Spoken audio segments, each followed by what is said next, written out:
Hi, today I'm going to show you how I tie a crawler harness. If you're a walleye fisherman, I'm sure you're already using crawler harnesses. If you're just getting started into walleye fishing, well, you're going to want to start using crawler harnesses because they probably put more fish in the boat than any other piece of tackle that a walleye fisherman has in his tackle box. So stay tuned and thank you for watching. Hi, I'm Steve and welcome to Hull and Ash.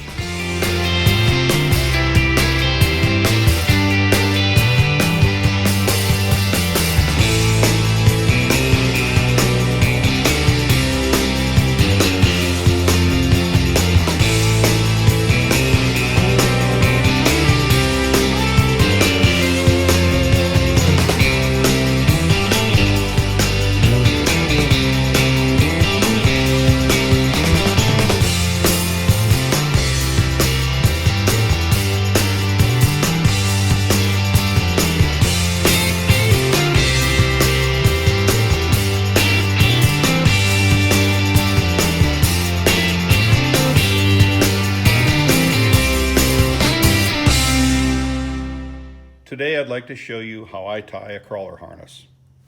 I use fluorocarbon line, but for today's video demonstration, I'm going to use a piece of high visibility line.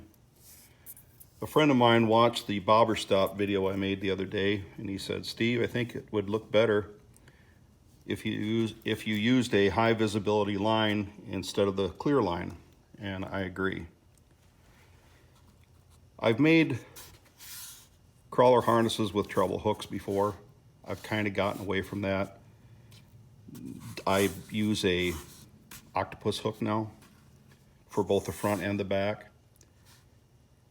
I use a red one, and I read somewhere on the internet that using a red hook simulates the bleeding bait fish. Whether that's true or not, I don't know, but you got to believe what you read on the internet, right? So I will put the line on the hook shank down about where it begins to curve, and then I will pinch it, and I'll wrap 7 times, making a snell knot. Just go back over itself, right over the line, 7 times. That's 1, 2, 3, 4, 5, 6, and 7. Then I pinch the line so I don't lose it. It doesn't come unwrapped. And I go back up to the lead end, and I'll put that through the eyelet, like so. Pull it tight.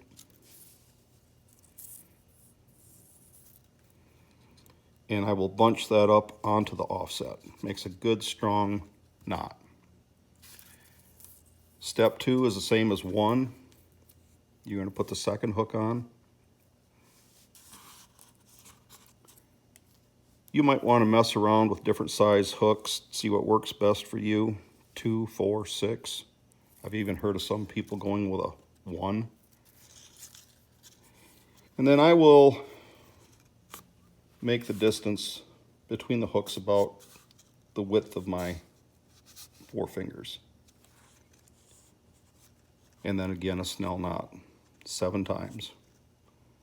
1, 2, 3, 4, 5, 6, and 7. Again, pinch it. Go back up to the lead end.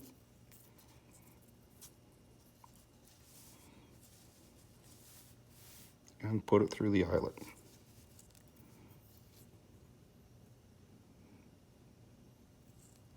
Like so.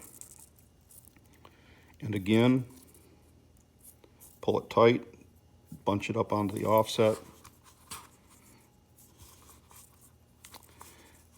And that process of putting the hooks on is now completed. I find that this distance works well. You put the nose of the crawler on the lead hook and the body wherever it falls onto the second hook. The next step is the beads. And I bought this bead box at Frank's Great Outdoors in Linwood. Double-sided box, lots of beads, because you're going to want to make different color combinations. Same as with the blades, you're going to want different color combinations and sizes of blades. Excuse me. The next step is to put on 4 beads, and sometimes it's a little bit difficult because these beads, the diameter of that hole is so small, you just have a little time with it, but you'll get it. And like I said, I put on 4. You can put on more if you'd like. It's your crawler harness. You do however you want to. Any color combination.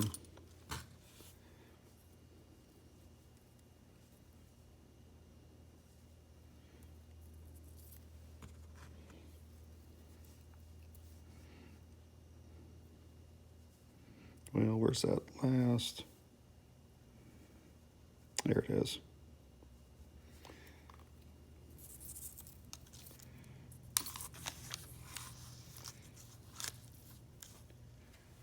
That's that process. The next is the clevis for the blade.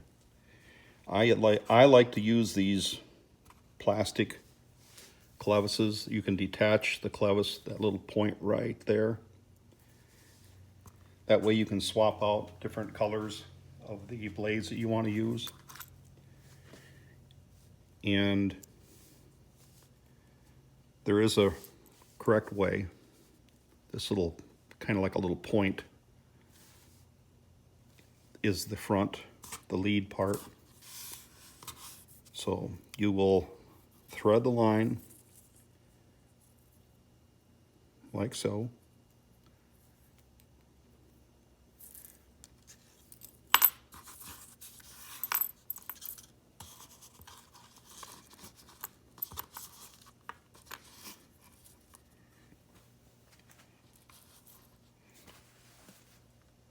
The next step is one more bead.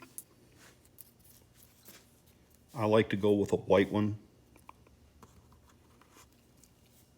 I guess maybe it gives me the idea that the fish like it because there's an illusion that that's the head or the eyeball of the bait that they're going after.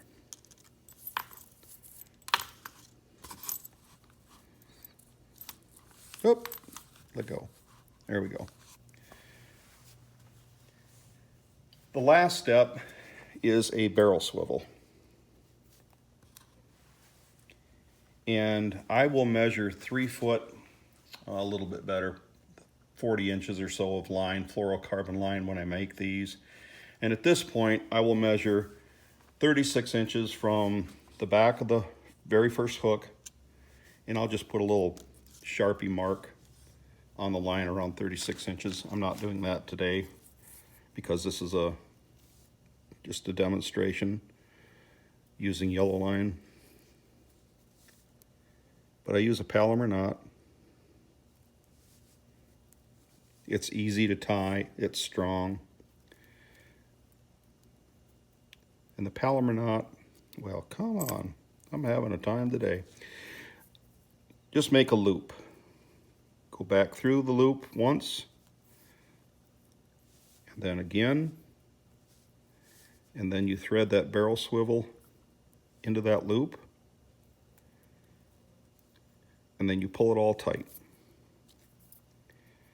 If you're using a fluorocarbon line, you probably want to just put some saliva on there before you pull it tight. At this point, trim off the excess.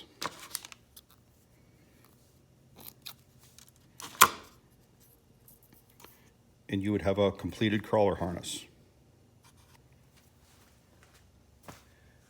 I also use one called a slow death, and you can buy both the crawler harnesses and the slow death harnesses. You can buy those already made. I prefer to make my own. There's just satisfaction in catching a fish on something that you made.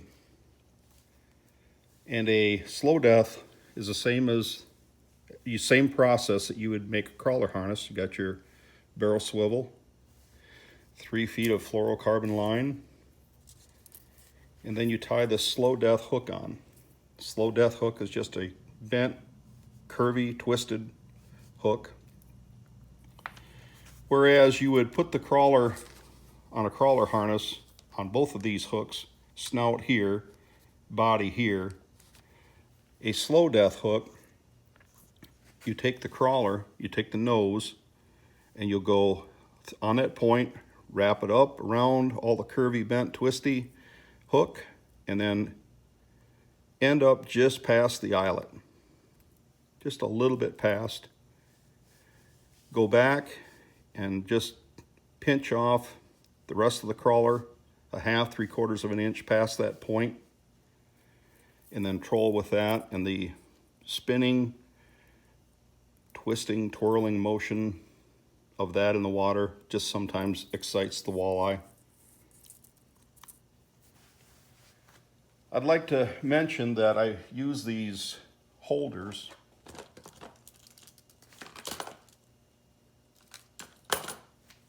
right here to put my harnesses on, and you just hook a hook onto that little spot right there, wind around until you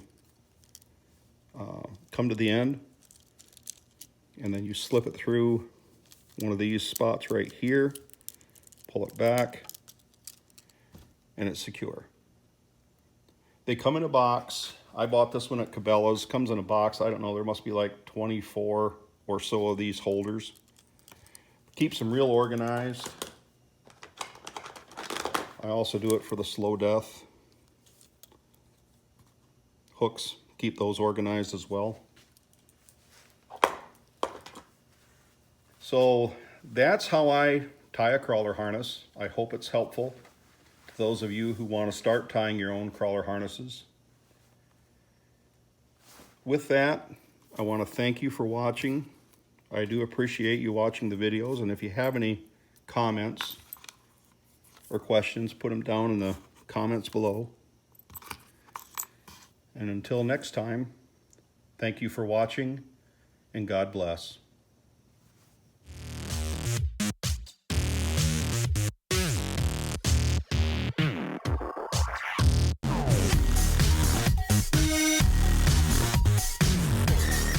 Don't forget to hit that subscribe button, folks, and you too will be hauling ash.